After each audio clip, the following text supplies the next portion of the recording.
What is up, guys, and welcome back to the Culture Show by Holyish. I'm so happy y'all guys are with me again. Quick reminders, follow us on Spotify, Apple Podcast, Google Podcast, wherever you get your podcast. You can find us there at holyish.us. And be sure to subscribe to YouTube, like our page, like our posts, comment below with what you guys like, ask questions. I will be sure to look at them and answer them whenever I get a chance. Today is a special day. This is a special podcast for Succession Season 3, Episode 2. I thought I was only going to be doing a beginning of the season review, recap, and then a mid and then an end season finale. But I was watching it and I'm just over the moon excited about each episode. And so I thought if I'm this excited, I'm sure some of you guys are excited about it. So let's get together and let's talk about it.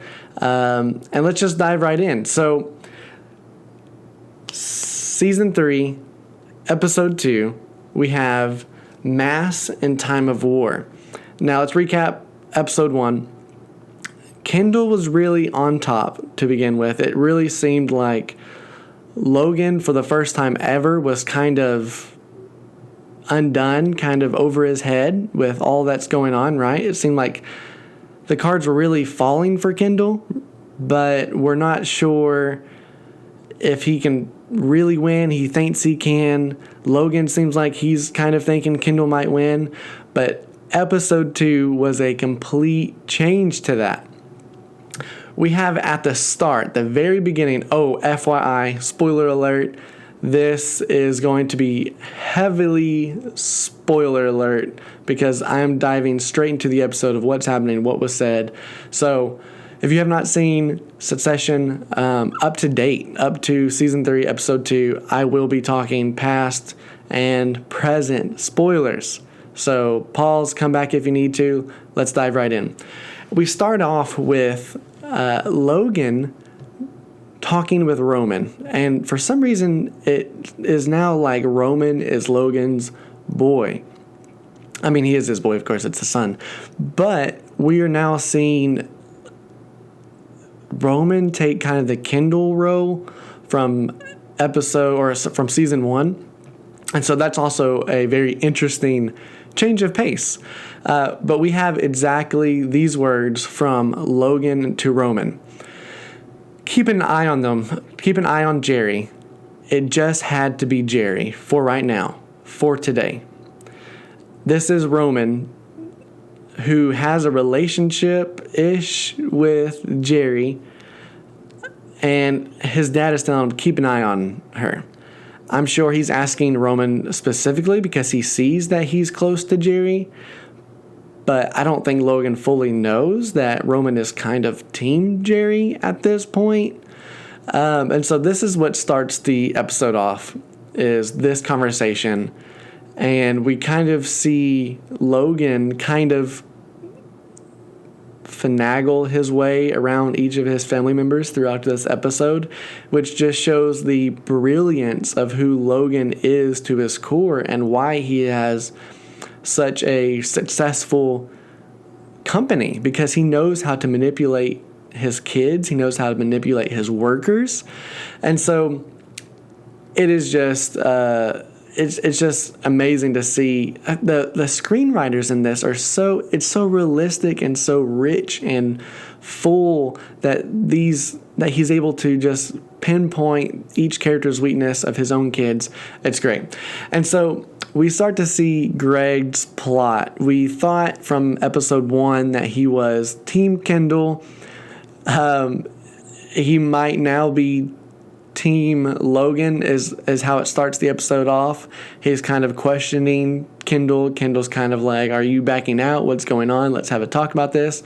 It's shortly interrupted, but before it's interrupted, Kendall is basically telling Greg, hey, let me get you a lawyer so you can have like protection. And And Greg's kind of questioning, like, why do I need protection? What did I do wrong? And he says this iconic line, I'm kind of too young to be in Congress, you know? Talking to Kendall. Just iconic Greg. Way in over his head. He ends up leaving because the conversation's cut short.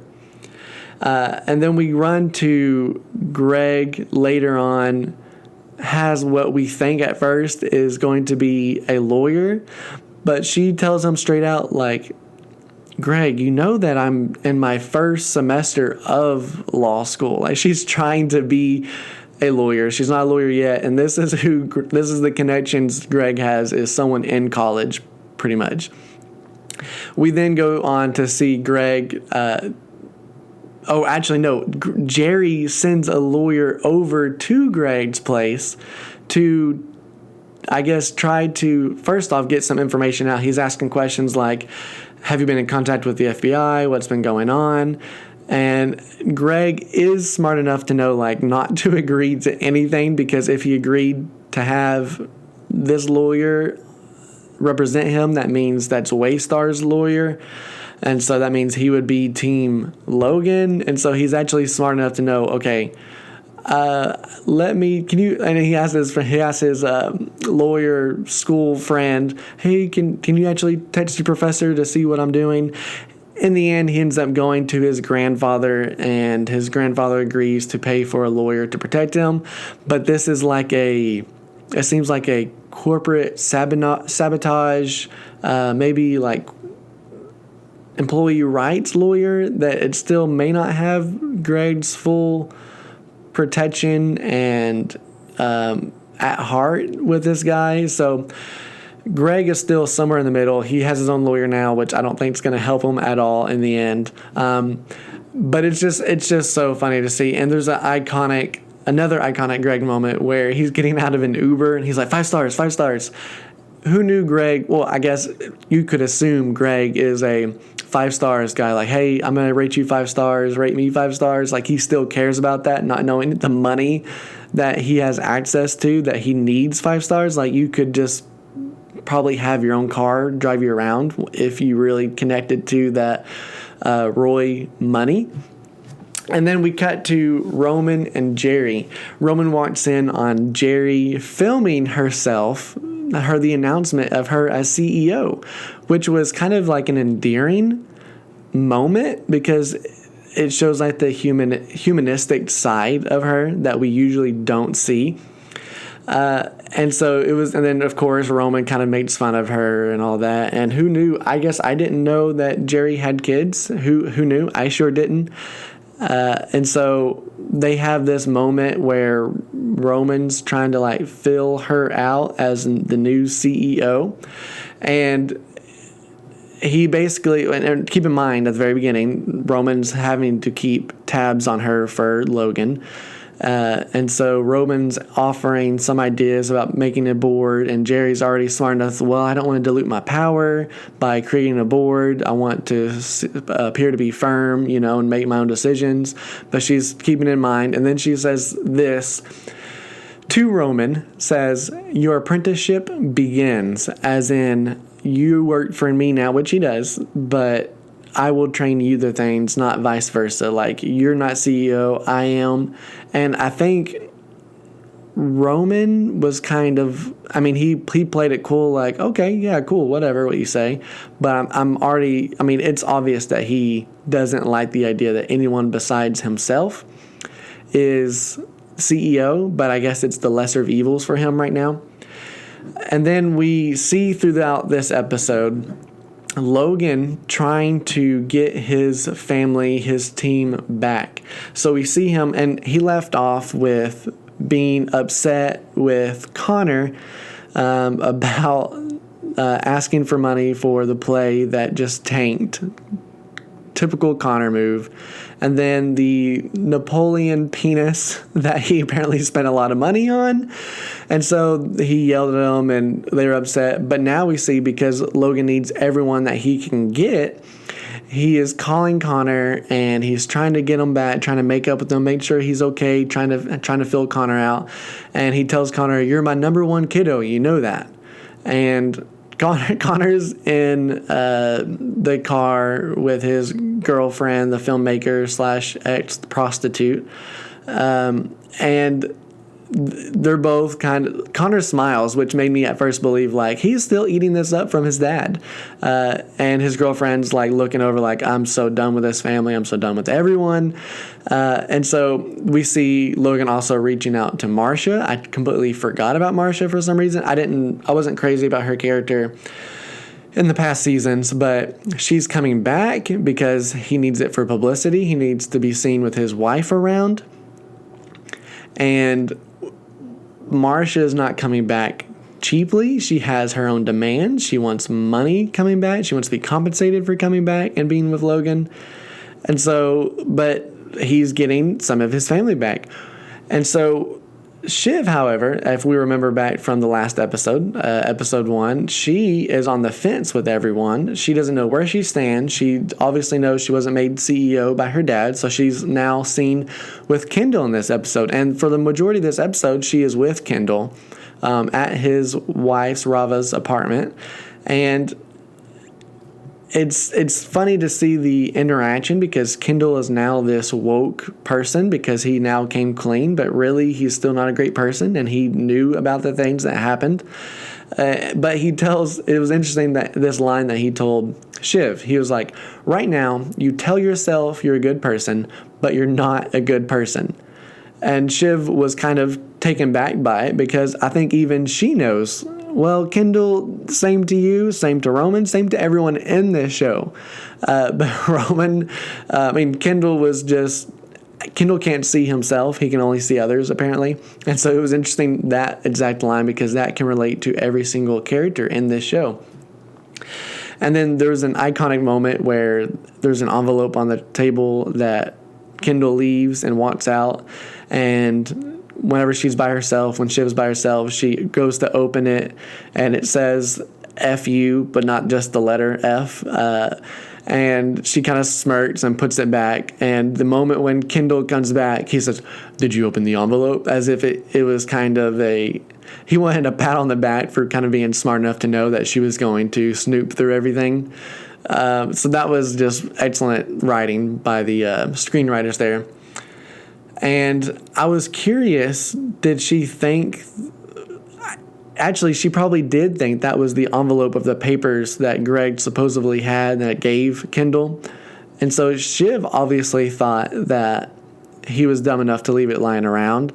And Kendall thought, she thinks that I'm dumb enough to leave this around, so I'm going to write FU on it. And so there's a little bit of the dynamic of how they see each other and how they think they are seen by each other. And that was a little interesting point. All that turns into Roman then shows up at Kendall's apartment, and him and Shiv are kind of going back like, oh, we're not here, we're trying to figure out what you're doing, but at the same time we're wanting to hear what you're doing for our own benefit, but not really, because we're here just to report back to Dad. And so it was, the whole time was kind of this like line writing that they had to do, which was great. I mean, it's obviously it's corporate talk. They can't say things, they can't commit to things. They just have to see all sides until they are forced to come to terms with the decision. And so they're all there. Eventually Connor even shows up, and so all the siblings are there together, which was iconic. Anytime they all get into a room together, it's excellent drama. Okay, and so they end up forced into Kendall's child's room, which Kendall for a moment almost seems like he forgets maybe his kid's name, or probably forgot where the room is because it's not his apartment. But Roman makes a great comment, which is typical Roman, of like, oh, look, Kendall forgot his daughter's name. And so they're now all in there. And Kendall's pitching them on the future of the company, going forward with our truth, coming clean here on out. And Shiv is probably the most interested in it all. Connor's like, yeah, amen to all of this, because he's Connor, and that's just what he does. And in the middle of this, he leaves them because he has to quote unquote, go say hi to his kids before they leave. But Stewie and Sandy are down there waiting to talk to him, and he brokers a deal with them as if he's kind of always been planning this all along to kind of make a deal with them. I don't think they can be trusted, but obviously Kendall thinks he can trust them for at least now while they're going through all this. And in the end, Kendall just wants to be CEO of the company and have control. And so he's making deals kind of with the devil with Stewie and Sandy because they have their own interest in all this as well. And so but by having this meeting arranged, he kind of does seem like he kind of has a game plan. Now, if the game plan is going to work or not, who knows? He comes back. None of the siblings are still being honest with each other. In the end, they kind of bring up the point of, okay, well, who is running this if we all pair up and team up against Dad? And Kendall's like, well, obviously it has to be me. Connor gets upset at this, Roman gets upset at this, and most importantly, Shiv gets upset at this because now she has been denied CEO by her dad, and now she's been denied CEO from her brother Kendall. So anywhere she turns, she doesn't turn out on top, which is a big bummer for her. So she's calling Tom, trying to see like what's going on, what should I do, and then we come back. They all come back from making their various calls to important people. I guess Connor had no one to call. Roman's calling Jerry to get her advice and letting her know they're trying to team up. Jerry's saying like, well, if y'all do this, yes, you will beat your dad, but none of you will come out on top. Like someone else is going to take over the company. No one comes out clean from this, which is true, I believe, in my personal opinion. And so Shiv is the first one to out. Or not Shiv, sorry. Connor's the first one out.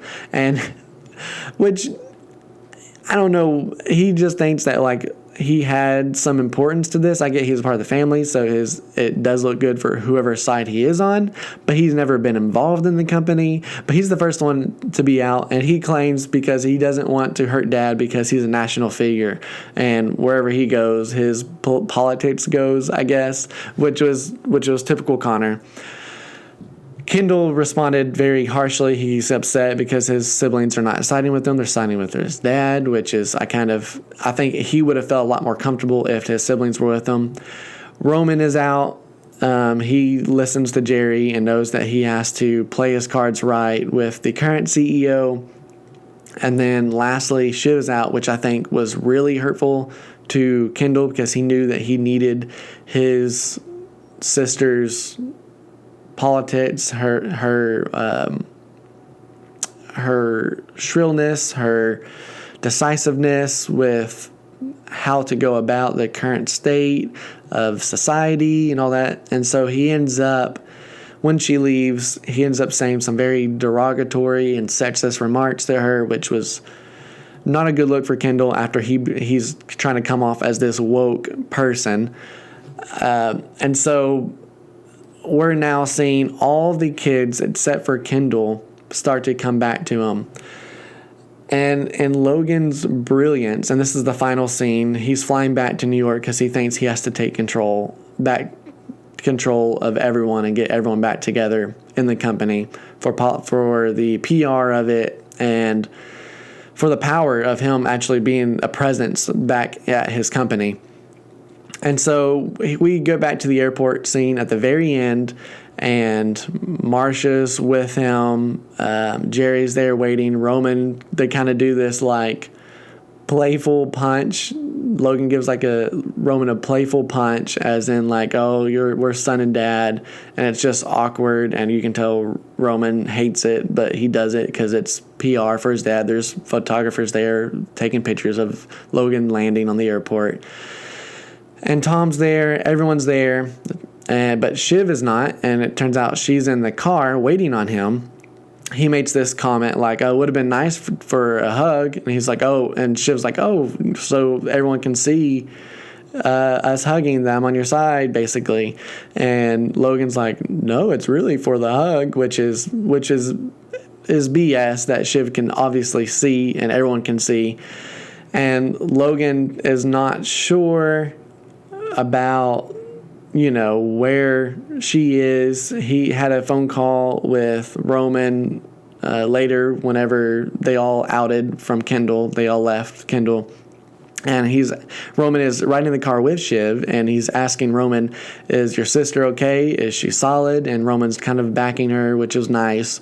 Yeah, she's good. She's good. She was just there to figure out what Kendall's doing. And so he already knows that she's on the fence.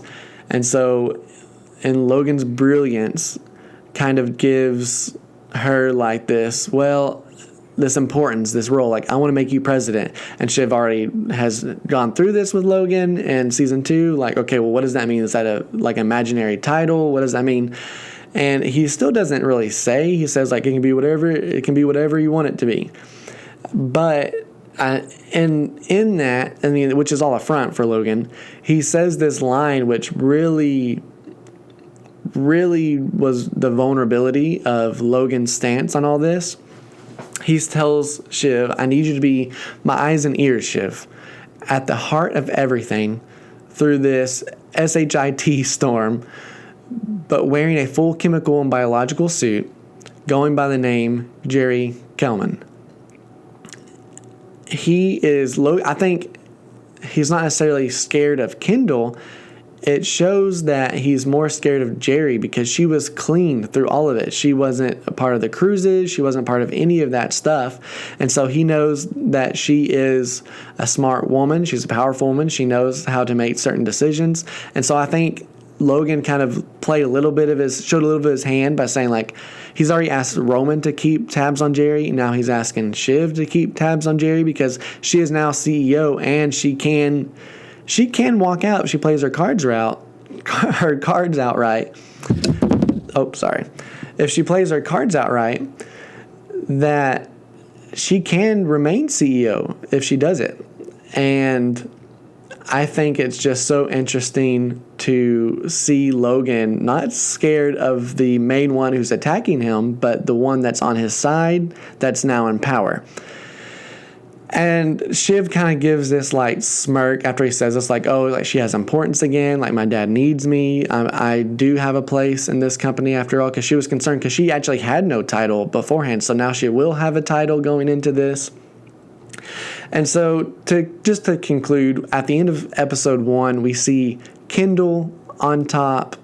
And now at the end of episode 2, it kind of looks like Kendall's on his own now, whereas we thought Logan was going to be. And now we see Logan kind of on top, has his family coming back together and kind of has his mojo kind of back, like that cockiness, like, I got this, we're going to win this.